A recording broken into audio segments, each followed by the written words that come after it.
Hello viewers, నేను doctor Sumeena Reddy, gynaecologist and fertility consultant, Fertilica IVF, Hyderabad.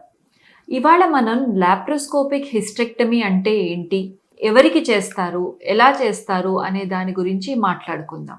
Laparoscopic hysterectomy అంటే గర్భసంచిని remove చేయడాన్ని, అంటే గర్భసంచిని తొలగించడాన్ని హిస్టెక్టమీ అంటారు. హిస్టెక్టమీ నార్మల్గా మనకు గర్భసంచికి కణుతులు అంటే ఫైబ్రాయిడ్స్ లాంటివి ఎక్కువ ఉన్నా, ఎండోమెట్రియోసిస్ లాంటి ప్రాబ్లమ్స్ ఉన్నా, అట్లాగే బ్లీడింగ్ చాలా ఎక్కువగా అవ్వడం, అబ్నార్మల్ యూట్రైన్ బ్లీడింగ్ అంటాము.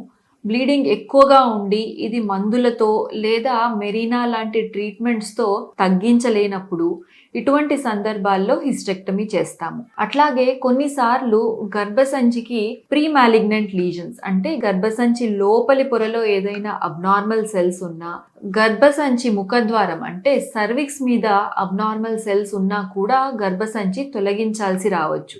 దీన్ని హిస్టెక్టమీ అంటాము.